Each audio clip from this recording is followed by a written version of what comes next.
Hello all you beautiful people, my name is Zach Dowdy, and today I'm meeting up with the man who is preserving skateboard media, at least in my opinion. He's killing it. He's really preserving skateboarding as far as the print media, so we're gonna go over to his house today, check out Look Back Library, get a really insight on why he's doing this and what he has to offer. But first, I gotta go down to the camera store down there. I don't know about you guys, but I'm a stair guy. Like, there's an elevator here, could take the elevator, but I feel like the stairs are nice. Just showed up to Kevin's house and I noticed his trash can has skate stickers on there. I mean, that's dedicated, loyal skater. How many of you skaters got skate stickers on your trash cans? What's up, buddy? We are inside the Look Back Library cave with Kevin. Look Back Library operator. What do you call yourself? CEO? No. The man behind Look Back Library? The librarian. The librarian. Ooh, Archivist. the skateboarder's librarian. This is the main room, basically, where there's one of everything, right? So we're talking like... Well, let's not claim that. This is where of what we have is the best copy of every magazine that we have in the collection so far. It's always evolving, but of the main U.S. magazines, Thrasher, Slap, Transworld, Big Brother, Skateboarder, Power Edge, Strength, those are of all those kind of ones that you probably heard of from the 80s on. We have everything. And you're doing videos now too, right? We're doing VHS and DVD. We have all the low cards. That took a while. Those first 10 Xerox low cards were really hard to find. Yeah. And we're still missing some hecklers.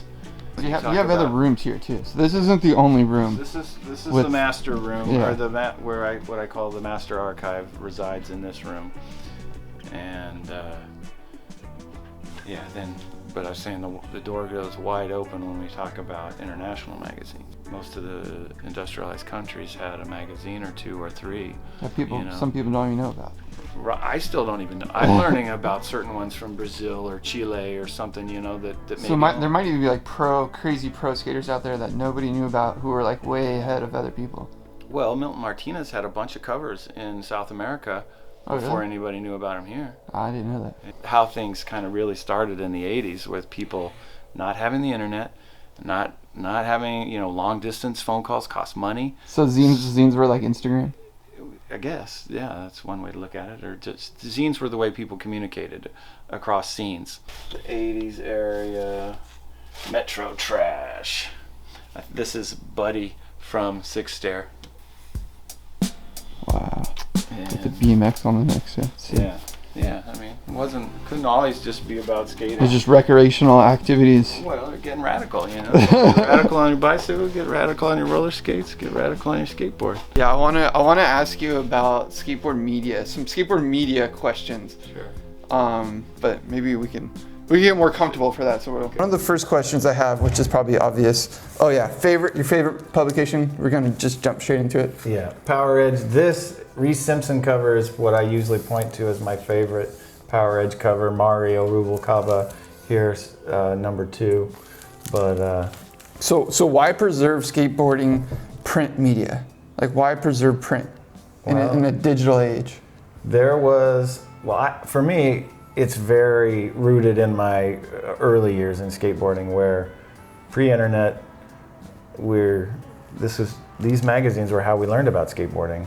I grew up in the middle of the country in Kansas, very far removed from the skateboard industry or the pros or whatever. So my subscriptions to the magazines were my lifeline. It's like the lifeline to skateboarding, kind of in a way. The bigger world of skateboarding. Yeah. And I had my friends that I skated with, and as I got a little bit older, we would travel to Omaha or to Dallas and start exploring scenes. But the impetus to explore other scenes was from things we learned in the magazines. Why preserving it now? Well, there was a time between 2004 and 2013 where we lost 5 magazines. And nobody was, there was nobody And they archiving. weren't archiving it themselves. Well, at all. Maybe they were, but once they're out of business, and most of them are owned. You know, It was a business. LFP, That's it, yeah. Larry Flint Publications. Right. They don't care anything about skateboarding. It's just, you know, It was a business that failed in their some of the eyes. people that worked for them, you know, wanted to have some magazines, but I don't know if. I know Naratco doesn't have every Big Brother. I know, you know, I don't know if Carney does, but you know, for me as a kid, the magazines were so important, and I got to a point in my career, my life, where I didn't want to have to sell anything, and I just really kind of fell into this as a, you know, always being a collector, but then getting to a point in my life where I was open to doing something in the nonprofit world, and I was just elated to be able to still work in skateboarding and not really have to sell anything. If you had to put a number on how many magazines you have, you know? I don't know. That is a question that I get all the time. Are we talking like 100,000? Tens of thousands. Tens of thousands, okay. Easily. Yeah. And you have to establish some parameters. Because Like how many duplicates and magazines stuff? are in that first room? I don't know. I could start to get an idea, but magazines are always coming in. As far as if you were to think about the room, what we call the stacks, Yeah. you know, that surges. Stuff comes in, stuff goes out. Right, yeah, I remember saying And that. if you were to ask me for a number for what we have here and what is in every every of It's just 120 impossible. libraries, Yeah. it's you know, I can tell you there's 208 slaps, there's 36 power ends, Because that's there's how many were published. 397 trans worlds, Right. you know, we're up to 500 and some thrashers. It's Yeah. just, you know, you can start to quantify it. 104 Big Brothers, you know, there's like, Ways to do that, yeah. Would you consider yourself like a skateboard historian? Like, is that even a thing? I don't know. I don't know like, if it's a thing, but yeah. You know, like I do. someone that was wanting to preserve a time, a special, like different time within skateboarding, because like I think obviously skateboard media has shifted a little bit, but you're like preserving almost a certain time. Everything's from 86 to present. I've you know, at least from the outside, watched things happen and paid very close attention. And you do the cover talks a lot. Can you explain a little bit like that? Like you meet up with the pro skater and then they talk about the cover that they got. Like what got Right. you to doing that? Or like, Well, from the very beginning, I would always save certain magazines. As we started to get donations from personalities within the skateboard industry, they would have, you know, Corey Duffel was one of our first donors. He gave us 25 boxes of magazines. Damn, that's and so we would cherry pick certain covers with Corey's mailing labels and set those aside and get them signed when I would see, you know, Louis Barletta at an event or whatever it might be. Sometimes in the description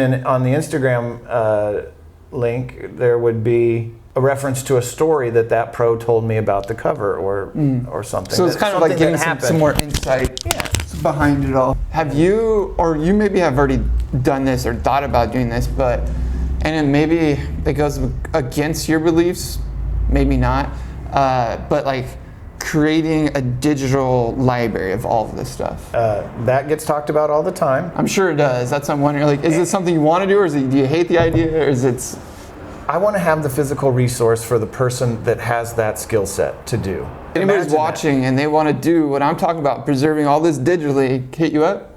Yeah, but you have to have a serious grasp of what the fuck you're talking about, because everybody thinks like, oh, it'd be so. It's easy, it's right? so easy. Right, yeah. Just And time is scan a few pages and they put it up on the web. Like that's, and maybe to somebody that is easy, but if you really grasp think the about amount it, of yeah. information and Page the by number of page, pages yeah. that are out there, I don't want to be on my computer anymore. I need to skateboard more. And So the library exists. That's my role is having all the you care magazines about, kind of. available. Yeah, or it's going to take a team. Obviously, no individual is going to be able to do it.